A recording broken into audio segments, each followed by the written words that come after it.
দুই ধারে দুটি সংসার হওয়ায় সকালে উঠেই প্রথমে ওই বাড়ির কাজকর্ম সেরে এই বাড়িতে আসতে হয়। এটা নিশ্চয়ই আপনারা অনেকেই জানেন। তো আজকেও তেমন ঘুম থেকে উঠে ওই বাড়ি গেছিলাম, চা টা করে এই যে এই বাড়িতে এলাম। আর এখন তো আমার হাজবেন্ড নেই, কারণ ও তো তারাপীঠ গেছে, আজকেও আসেনি। তো সেজন্যই আর কি এসে পড়ি, বিছানাটা তুলতে পেলাম, নয়তো ওকে আবার ডাকতে ডাকতেই অনেকটা দেরি হয়ে যায়। Hello everyone, good morning. কেমন আছেন সবাই? আশা করছি সকলে খুব ভালো আছেন, সুস্থ আছেন, আর আমরাও বেশ ভালো আছি। আমার আজকের আরো একটি নতুন ভ্লগে আপনাদের সকলকে স্বাগত জানাই।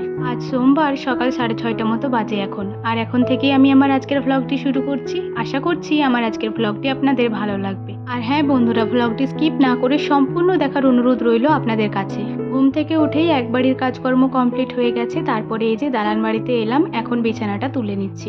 এখন রোজ রোজ বৃষ্টি হওয়ার কারণে মশার উৎপাতটা একটু বেড়েছে, সেজন্যই প্রত্যেকদিন মশারি খাঁচিয়ে ঘুমাতে হচ্ছে। আর এই জন্যই প্রথমে মশারিটা তুলে নিলাম, আর তারপরে দেখুন বিছানাটি সুন্দর করে গুছিয়ে নিচ্ছি। আর আজকে অনেক দিন পর আমার ফোনটার থেকে ভিডিও শ্যুট করছি, কারণ আমার হাজব্যান্ড যতদিন এসেছিল ততদিন তো ওর ফোনটা থেকেই ভিডিও শ্যুট করছিলাম।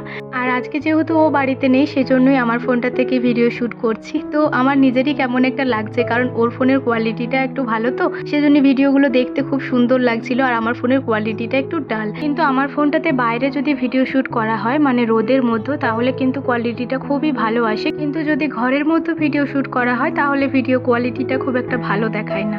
যাই হোক, এদিকে দেখুন বিছানাটি সুন্দর করে পেতে নিয়েছি, আর তারপরে জায়গার জিনিস জায়গায় রেখেও দিয়েছি। এরপর ঘর দোয়ার সমস্তটাই ঝাড় দিয়ে নিয়েছিলাম। এই যে জামা কাপড়গুলি দেখছেন, আমার বাবার বাড়ি গেছিলাম তখনই এগুলো ব্যাগের মতো কোরানো ছিল, কিন্তু রোদ দিচ্ছিল না বলে এগুলো কাঁচা ধোয়া করাই হচ্ছিল না। তবে আজকে দেখছি একটু ওয়েদারটা ভালো রয়েছে, মনে হচ্ছে রোদ দেবে, সেজন্যই জামা কাপড়গুলো সাহস করে বের করলাম। এখন তো রেগুলারই কিছু না কিছু কাঁচা ধোয়া করতেই হচ্ছে, তো রোদের জন্যই আর কি সমস্তটা একবারে কাচতে পারছি না। জামা কাপড়গুলো যখন একটু বেশি জড়ো হয়ে যাচ্ছে, তখন অর্ধেক অর্ধেক করে কাঁচা ধোয়া করে নিচ্ছি, কারণ একসাথে এতগুলো জামা কাপড় কাঁচা ধোয়া করে নিলাম, আর যদি বৃষ্টি পড়ে যায় তাহলে এগুলো আমি সামলাতে পারবো না। সেজন্যই অল্প অল্প করে রোজ রোজ কাঁচা ধোয়া করে নিচ্ছি।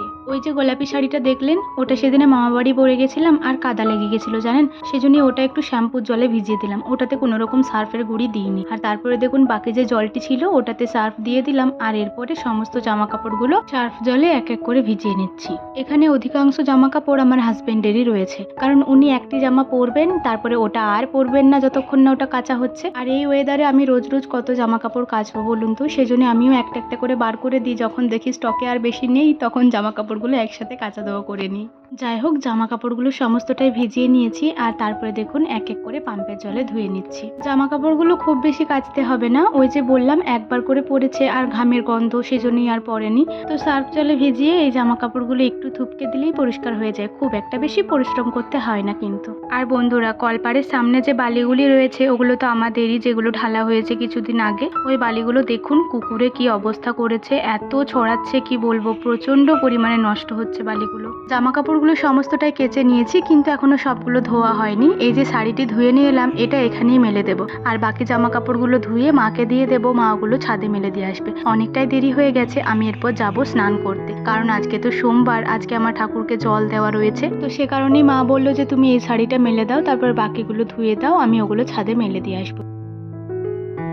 স্নান করার পর ঠাকুর মন্দিরটা ধোয়া মোছা করে নিয়েছি, আর তারপরে দেখুন আজকে পুজোর জন্য যে বাসনপত্রগুলো লাগবে সেই বাসনগুলো সমস্তটাই কলপাড়ে নিয়ে গিয়ে ভালো করে ধুয়ে নিয়েছি, কারণ আজকে পুজো দেবো, সেজন্য একটু ভালো করে মেজে নিলাম। আর তারপরে এখন কিছুক্ষণ তুলসী মন্দিরেই থাক, কারণ এখনো তো আমার শাড়ি পরা হয়নি, এখনো কিছু কাজ রয়েছে, সেগুলো কমপ্লিট করি। আর আজকে মা অনেকগুলোই ফুল এনেছিল, বেশিরভাগ লাল ফুলগুলো এনেছিল, আর এই ফুলগুলো দারুণ সুন্দর ফুটেছিল। আজকে তো সোমবার, ঠাকুরকে ফুলের সাথে একটু বেলপাতাও দেবো। তো মা যেহেতু বেলপাতা আনেনি, সেজন্য আমি আর মিষ্টু যাচ্ছি পাশের বাড়িতে বেলপাতা আনতে। 3-4টে বাড়ির পরেই একটা বাড়ি আছে যাদের বাড়ির ভেতরেই বেলগাছ আছে, তো ওদের বাড়ি থেকে এই যে বেলপাতাগুলি নিয়ে এলাম। এখন তো বর্ষাকাল, সেজন্য গাছ ভর্তি করে বেলপাতা জন্মেছে, আর এত কাছে রয়েছে হাতের নাগালে, সেজন্য সামনে 4টে বেলপাতা নিয়ে চলে এলাম। খুব বেশি নিইনি, যতটুকু দরকার ততটুকুই নিয়ে এসেছি। আর তারপরে দেখুন শাড়িটা পরে নিয়েছি। সোমবার বৃহস্পতিবার আমি শাড়ি পরে থাকি, এটা তো আপনারা সকলেই জানেন, তবু আরেকবার পরলাম। তো শাড়িটি পরে তুলসী গাছে প্রথমে জল দিয়ে দিলাম, তুলসী মঞ্চে বসে গুরু মন্ত্রটাও জাপ করে নিলাম, যে মন্ত্রটা আমি রোজ জাপ করি। ঘরের মধ্যে এসে প্রথমেই শিব ঠাকুরটাকে নামিয়ে নিলাম, আর তারপরে পুজোর জন্য যে জিনিসগুলি লাগে সেগুলো সমস্তটাই নামিয়ে নিয়েছি। আপনাদেরকে তো বলেছিলাম যে গঙ্গা জলটা একদম শেষের মুখে, সেজন্যই দেখুন এবারে যখন বাবার বাড়ি গেছিলাম মা মনে করে ছোট বোতলে করে 1 বোতল গঙ্গা জল দিয়েছে। সেই গঙ্গা জলটাই ওই পাত্রটাতে ঢেলে নিলাম। বাড়িতে যে কটা বাতাসা ছিল সেগুলো একদম গলে জল হয়ে গেছে, সেজন্য দেখুন মিষ্টুকে বাতাসা আর একটা মাচিস আনতে দিয়েছিলাম। দেশলাইটাও শেষের মুখে, সেজন্যই আনতে দিয়েছিলাম। এদিকে বাতাসাটা দিয়ে দিলাম প্লেটের মধ্যে, আর যে জলটি ঢালবো ওই জলটি রেডি করে নিচ্ছি। জলটির মধ্যে গঙ্গা জল আর একটু ঘি আর ফুল বেলপাতা দিয়ে দিলাম, আর ধূপ দুটোও জ্বালিয়ে নিয়েছি। একটা ধূপ এখানে দেবো আর একটা ধূপ তুলসী মঞ্চে দেবো। শিব ঠাকুরটাকে প্রথমেই একবার সাদা জল দিয়ে ধুয়ে নিয়েছি, আর তারপরে দেখুন মাথার উপরে একটা সাদা ফুল দিয়ে দিলাম। এরপর জলটা 3 বার ঢেলে নেব। আজ শ্রাবণ মাসের 3য় সোমবার, আর 3টে সোমবারেই আমি বাবার মাথায় জল ঢালতে পারলাম, এতে আমি খুবই খুশি। যে জলটা বাবার মাথায় ঢাললাম ওটা আবার বাটিতে করে তুলেও রেখেছি। ওই জলটা যদি বাবার গায়ে থাকে না তাহলে না অনেক পিঁপুড়ি লেগে যায়, সেজন্যই ওটা তুলে রাখি। আর ওটা কিন্তু আমি পরে আবার খেয়েও নিই। আর দেখুন বন্ধুরা, ফুলগুলো কি সুন্দর লাগছে দেখতে। পুজো তো কমপ্লিট, সেজন্য পুজোর যে সামগ্রীগুলো ছিল ওগুলো ওপরের তাকে তুলে দিয়েছি। আর আপনারা তো জানেনই যে দেওয়াল আলমারিটাতেই আমার ঠাকুরগুলি থাকে, তো এখানে শিব ঠাকুরটাকে তুলে দিলাম। আর তারপরে বাকি যে ফুলগুলি ছিল ওগুলো এখানে দিয়ে দিলাম, কারণ নিচের থেকে ফুলগুলো সাজিয়ে তুললে না অর্ধেক ফুল পড়েই যায়, সেজন্য ওপরে উঠিয়ে পরেই ফুলগুলো দিয়ে থাকি। বাতাসাগুলি নিয়ে নিলাম, ওগুলো বাড়ির সবাইকে দিয়ে আমি নিজেও একটু খেয়ে নেব। এদিকে দেখুন ফুলগুলো দেওয়ার পরে জায়গাটা দেখতে কি সুন্দর লাগছে। এখন যেহেতু গরমটা অনেকটাই কমে গেছে, সেজন্য আর রোজ রোজ মিজরি ভিজাই না। তবে যেদিনে দেখি সকালবেলায় একটু দেরিতে খাওয়া হবে সেদিনে কিন্তু রাত্রেবেলা মিজরিটা ভিজিয়ে দিই। আগের দিন রাত্রে মিজরিটা ভিজিয়ে রেখেছিলাম, সেটাই এই যে এখন খেয়ে নিলাম। পুজো তো হয়ে গেছে, শরবতটা খেয়ে কিছুক্ষণ বসি, তারপর আবার মুড়ি খাবার খেয়ে নেব।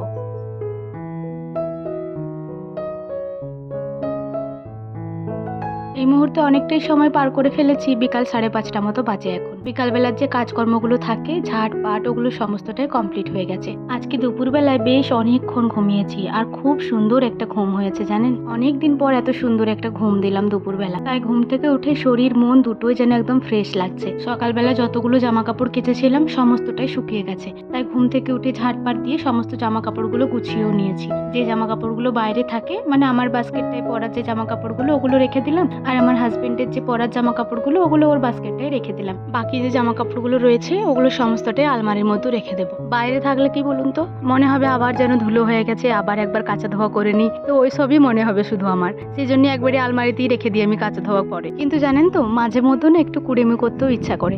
জামা কাপড়গুলো সমস্তটা গুছিয়ে ওই চেয়ারের মধ্যেই নামিয়ে রাখি। তখন মনে হয় যে থাক, একটা দিন পরেই রাখবো, একটা দিনে আর কি এমন ধুলো হবে। কিন্তু আজকে আর সেই কুড়েমিটা করলাম না, একবারই জামা কাপড়গুলো সমস্তটা গুছিয়ে আলমারিতে রেখে দিচ্ছি। আর এই যে নতুন শাড়িটা, ওটা যে শাড়ি স্ট্যান্ডের মতো ছিল ওটার মধ্যে কুড়িয়ে শাড়ি, সাওয়া, ব্লাউজ সমস্তটা একসাথে রেখে দিলাম। আর এরপরে আলমারির কাভারটা লাগিয়ে দিচ্ছি। এই কাভারটা আমার খুবই কাজের জানেন। এই কাভারটির জন্য আলমারিটা একদম নষ্ট হয়নি, নতুনের মতনই রয়ে গেছে। এই মুহূর্তে অনেকটাই সময় পার করে ফেলেছি, সন্ধ্যা হয়ে গেছে। আর মা দেখুন সন্ধ্যাবাতিও দিয়ে দিয়েছে। আর বিকালবেলাতেই মা আটাটা মাখিয়ে রেখেছিল।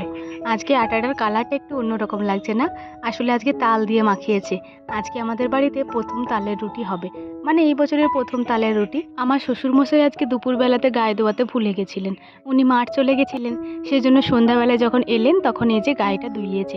আর এখন মা দুধটা গরম করে নিচ্ছে। দুধটা গরম হয়ে গেলেই রুটিগুলো বানানো হবে। দুধটা গরম প্রায় হয়ে গেছে, আমি সেজন্যই 2-4টে বেলে নিচ্ছি, তারপরেই মা তাওয়াটা চাপিয়ে দেবেন। আর আমার না তালের রুটি খেতে খুবই ভালো লাগে, আমার মায়েরও খুব ভালো লাগে, মানে আমার শাশুড়ি মায়ের। আর আমার বাবার বাড়ির মায়েরও খুব ভালো লাগে, মানে আমাদের সবারই তালের রুটি খুবই পছন্দের, সেজন্যই আজকে খুব ভালো লাগছে। আর আজকে দেখতে পাচ্ছেন কতগুলো রুটি করা হবে, মানে অনেকগুলোই লেচি কাটা হয়েছে।